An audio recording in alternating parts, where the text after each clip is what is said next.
Have you ever thought about starting your own podcast? When we were trying to get this podcast off the ground, we had so many questions. How do we record an episode? Where do we find background music? How do we get our show on Apple Podcasts, Spotify, and all the other places that people like to listen? And where do we find advertisers? The answer to every one of these questions is really simple. Anchor. Anchor is a one-stop shop for recording, hosting, distributing, and monetizing your podcast. And best of all, it's 100% free and 100% ridiculously easy to use. Anchor makes it simple to get up and running. You can upload and schedule your podcasts ahead of time. It publishes to all the major podcast platforms. You can easily check your stats. I could go on, but instead, why don't you go and get started? Go to anchor.fm/start to join the e-commerce minute and a diverse community of podcasters already using Anchor. That's anchor.fm/start. We can't wait to hear your podcast.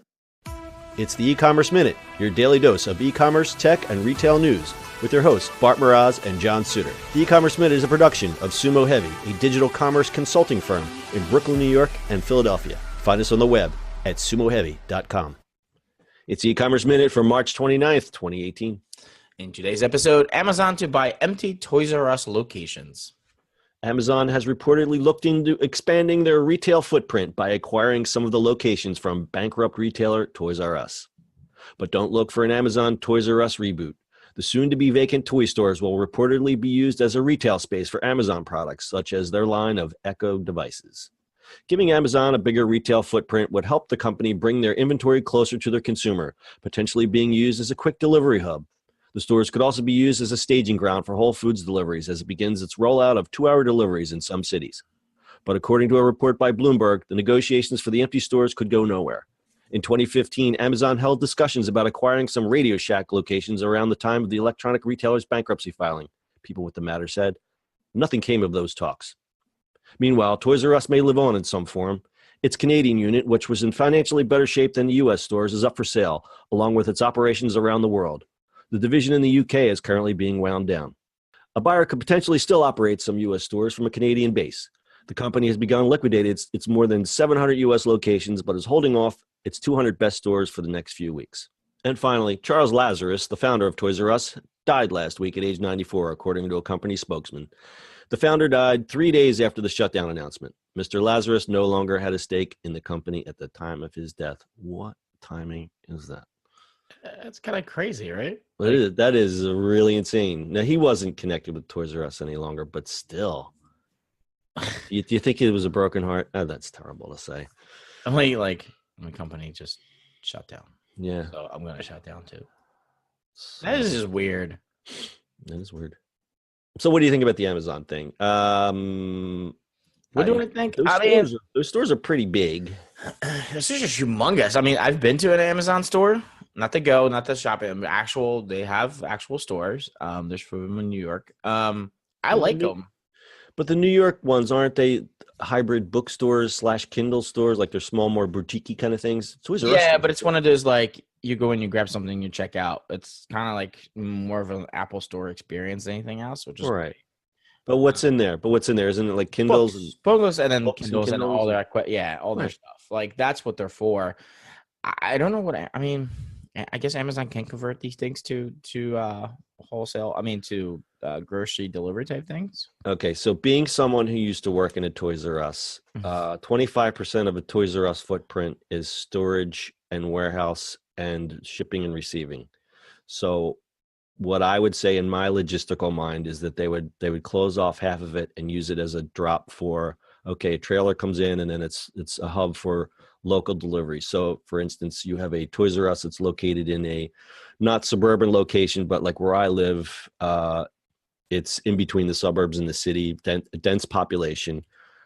You drop the trailer there and then you'd have whoever you're using for your local deliveries there. Totally makes sense. The rest of the store could be used for, like it says in the articles, for their Echo devices, for, like you had said, books, Kindles, things like that.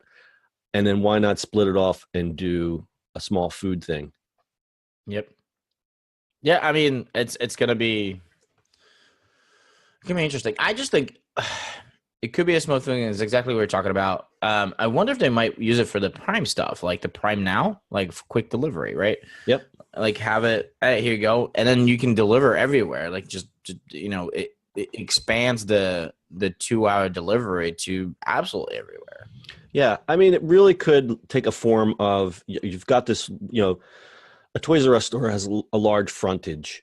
Yep. So you're not talking about New York City. You're talking about frontage that's maybe 1,000 feet wide. So you have that great retail presence. You come in, it's a real boutique-y experience. Maybe they put a coffee shop in there, but really only 1/3 of it would be consumer facing, and the rest of it could just all be logistics. And the reason that they would do that is because of the placement of where these stores are. Exactly. So I think it's a real estate. I think it's a real estate logistics move rather than a marketing or just purely like retail move. No, it's not gonna be a retail move. I mean, it's gonna be a marketing move, but it's gonna be also a very, very big logistic move. Yeah, I mean, you imagine again, I'll say the word frontage again because I like to say the word frontage, that you pull up where a Toys R Us used to be and there's a giant Amazon logo there. Right. The big smile face leaning over the parking lot. Hey man, it's just how the world works. That's how the world works.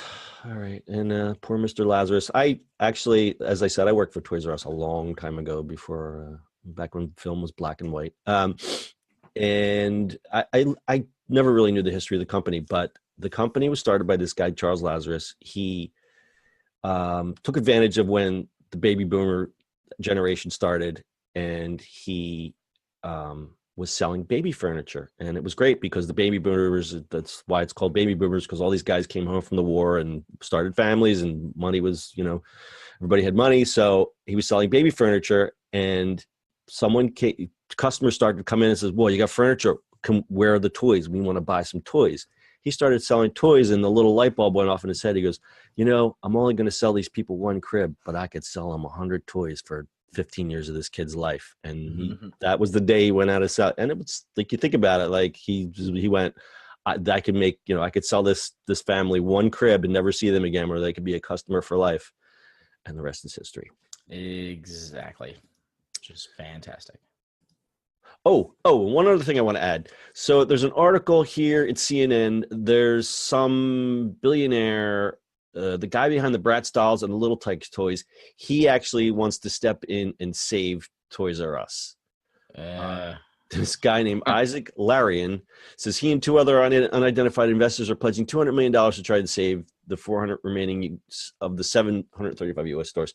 So he actually started a GoFundMe. Have you seen this? Yeah.